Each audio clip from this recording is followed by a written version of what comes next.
एक महाराज जी वृंदावन में थे, तो वो रोज शाम को प्रवचन करते थे। तो एक दिन प्रवचन करते हुए ठाकुर जी के रूप का वर्णन कर रहे थे।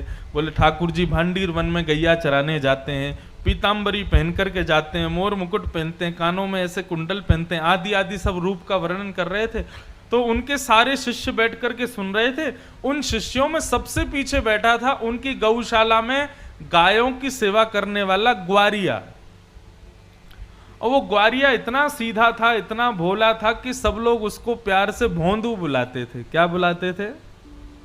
भोंदू किसको कहते हैं? जो बहुत भोला होता है उसको भोंदू कहा जाता है। तो गुरुदेव तो प्रवचन करते थे, लेकिन भोंदू जो था ना, उसको ऐसा लगता था कि गुरुजी कोई 2-3 हजार साल पुरानी कथा नहीं सुना रहे हैं, शायद रोज ऐसी लीला होती है वृंदावन में और गुरुजी हमारे उसी को सुना रहे हैं। आज जब गुरुजी ने बताया कि भांडीर वन में ठाकुर जी गैया चराने के लिए जाते हैं, भोंदू ने जैसे ही सुना, सुन करके भोंदू को लगा मैं भी तो भांडीर वन जाता हूं गैया चराने।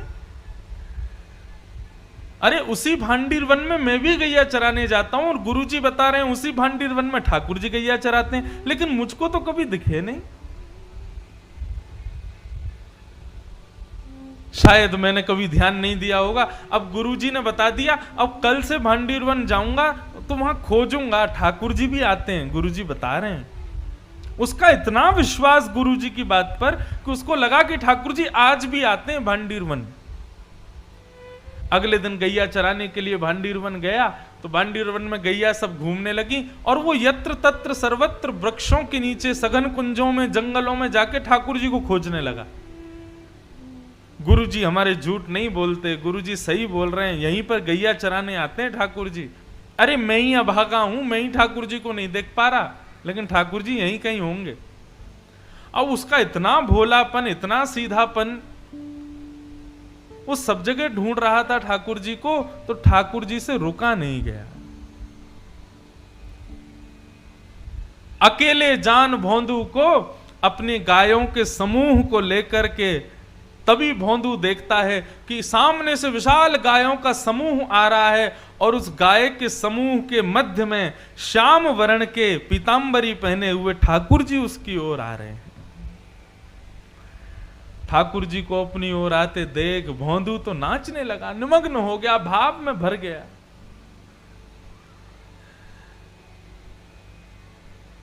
कटाक्ष नेत्र ठाकुर जी के, सुंदर कपोल, मधुर मुस्कान, घुंघराले केश, मोर मुकुट सिर पर, पीतांबरी पहने हुए, चंदन की सुगंधी महकते हुए ठाकुर जी गैया चराते हुए आ रहे हैं। भोंदू ने जैसे ही उसको देखा निमग्न हो गया।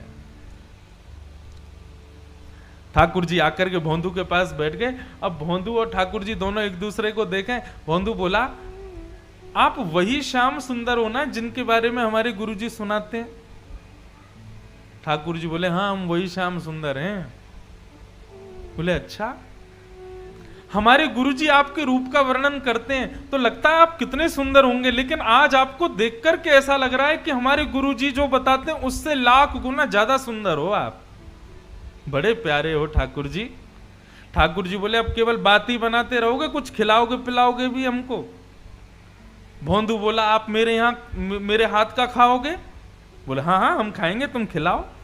तो भोंदू पोटली में बांध के 2-4 रोटी ले गया था, ठाकुर जी के सामने प्रस्तुत कर दी। ठाकुर जी ने प्रेम से पाया। अब सारी रोटी भोंदू की खा गए और फिर भोंदू से बोले, और खिलाओ। भोंदू बोला, ये मैं तो 2 ही रोटी लाया था, इससे ज्यादा मैं खाता नहीं हूं। ठाकुर जी बोले, कल से और रोटी लाना, हमको भूख लगती है। और ठाकुर जी अपनी गैया लेके चले गए, भोंदू अपनी गैया लेके चला गया। भोंदू को लगा ठाकुर जी ऐसे ही आते हैं, सबसे मिलते हैं, वो तो मेरा ही दुर्भाग्य था जो इतने साल बाद मुझको मिले।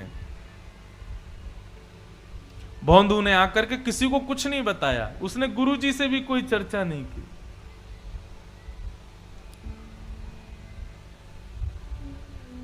दूसरे दिन जैसे ही भोंदू जाने लगा,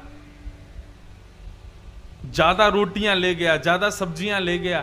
तो रसोई घर के जो महाराज जी थे उन्होंने जाकर के गुरुजी को बताया। बोले, गुरुजी आज तो भोंदू इतना सारा भोजन लेकर के जा रहा है। गुरुजी आए, आकर के बोले भोंदू तुम तो इतना नहीं खाते, किसके लिए लेके जा रहे हो?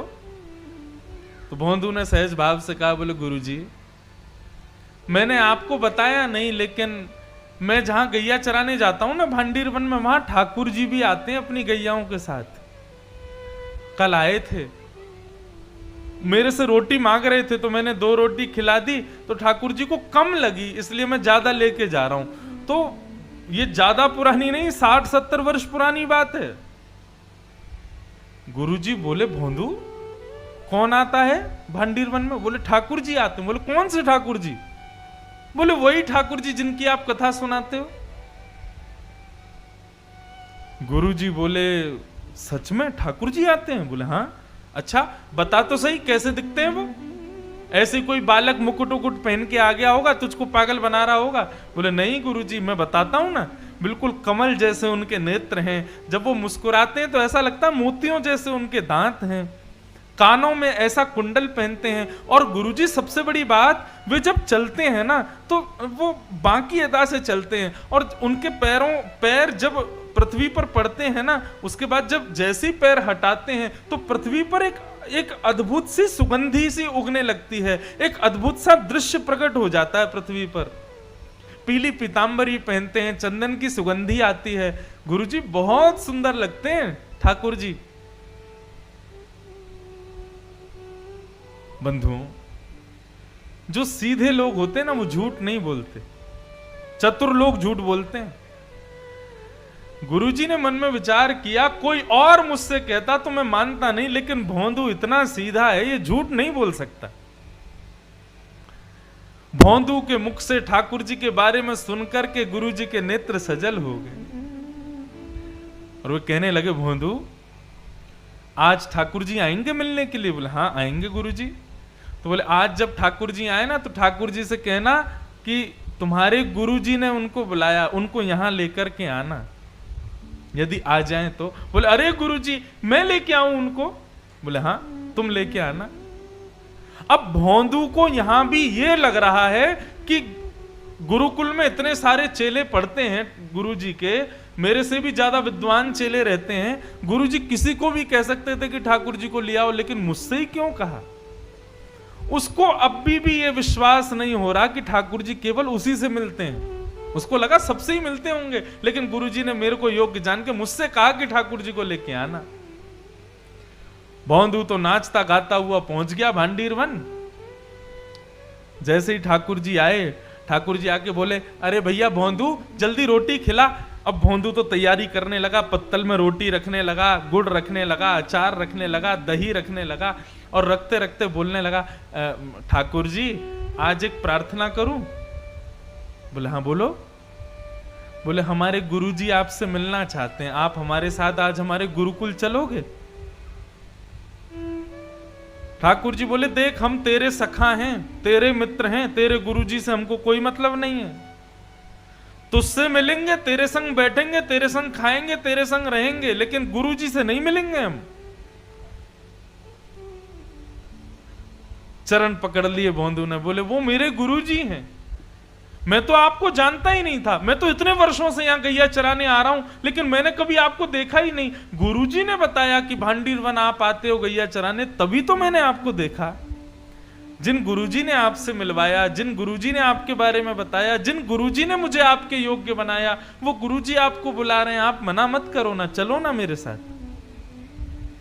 ठाकुर जी बोले देख भोंदू तू जो कहेगा सब करेंगे, लेकिन ये तेरे अलावा हम किसी से नहीं मिलेंगे, और चाहे तेरे गुरुजी हो चाहे गुरुजी के भी पिताजी हो, हम तुझसे ही मिलेंगे बस। ठाकुर जी रोटी खा रहे थे बढ़िया गुड़ के साथ में, तो भोंदू ने हाथ से रोटी छिना ली, बोले तो ये भी मत खाओ, ये भी गुरुजी की है। और पत्तल भी उठा ली, बोले ये भी छोड़ो, ये भी गुरुजी के यहां की बनी है, ये भी क्यों खा रहे हो? और सुनो ठाकुर जी, आपको मुझसे ही मिलना है, मेरे अलावा किसी से नहीं मिलना, तो मेरी भी वचन सुन लीजिए, मुझे इस योग्य गुरुजी ने बनाया, और यदि गुरुजी से आप नहीं मिलोगे तो कल से यहां मत आना, मैं भी आपसे नहीं मिलूंगा। ठाकुर जी बोले तू अभी जानता नहीं है, बड़े बड़े लोग त्रिलोकीनाथ के दर्शन के लिए हिमालय पर जाके तपस्या करते हैं, तब जाके मेरा दर्शन मिलता है, और हम तेरे सामने इतनी सहजता से बैठे, तू कह रहा कल से मिलेगा नहीं। भौंदू बोला मैंने तपस्या नहीं की, मैंने अपने गुरु की सेवा की, तो इसका मतलब यह सिद्ध हो गया कि लोग 1000 वर्ष तपस्या करके आपका दर्शन करते हैं, लेकिन मेरे गुरुजी के चरणों में 1000 वर्षों के समान तपस्या का फल है। मैं उनको प्रणाम करता हूं और उससे मुझे आपके दर्शन हो जाते हैं। ऐसे गुरु को क्यों नहीं मिलोगे आप? ठाकुर जी बोले गुरु जी से नहीं मिलेंगे। तो फिर भौंदू बोला ठीक है, तो आज से मेरी आपकी कट्टी, कल से मत आना यहां पे, मेरे गुरु जी के नहीं तो फिर मेरे भी नहीं आप। और भौंदू ने अपना सारी सामग्री उठाई, सारी गैयाओं को इकट्ठा किया और जाने लगा वहां से, भगवान को छोड़ के जाने लगा। भगवान बोले अरे भौंदू रुक तो जा। बोले अब तो मैं तभी रुकूंगा जब आप मुझे वचन दोगे कि मेरे गुरुजी से मिलोगे। अगर आप ये वचन नहीं दोगे तो मैं नहीं मिलूंगा, मैं नहीं रुकूंगा। भौंदू जाने लगा, थोड़ी दूर गया, थोड़ी और दूर गया। अब मानो जैसे कि हमारे श्याम सुंदर के त्रिलोकीनाथ की त्रिलोक की संपदा छूट रही हो। दौड़े भौंदू के पीछे और पीछे जाकर के भौंदू के कमर पर चढ़ गए ऊपर और बोले तू जहां जाएगा सब जगह जाएंगे, लेकिन तू छोड़ करके मत जा, ले चल अपने गुरुजी के पास में। और आज आश्रम में बैठे गुरुजी राह तक रहे थे कि भौंदू आ रहा होगा गैया लेकर के। तभी क्या देखते हैं, असंख्य गायों का झुंड आ रहा है और उन असंख्य गायों के झुंड के बीच में भौंदू अपने कमर पर ठाकुर जी को उठा करके ला रहा है। यह दृश्य देखते ही जो गुरुजी थे वे तो मूर्छित हो गए, और जब होश में आया तो नंद नंदन को सामने देखा। उठते ही जैसे ही ठाकुर जी को देखा, ठाकुर जी को प्रणाम नहीं किया, पहले भौंदू को प्रणाम किया। बोले तेरी भक्ति को प्रणाम करता हूं भौंदू, तेरी इतनी सरलता, इतनी सहजता, इतनी कोमलता कि तेरा नाम भी कोई तेरे को नहीं बुलाता, सब तेरे को भौंदू भौंदू बुलाते, इतना सीधा है तू। आज तेरे वशीभूत होकर के त्रिलोकीनाथ मेरे आश्रम चल के आए। ये सत्य घटना है वृंदावन की।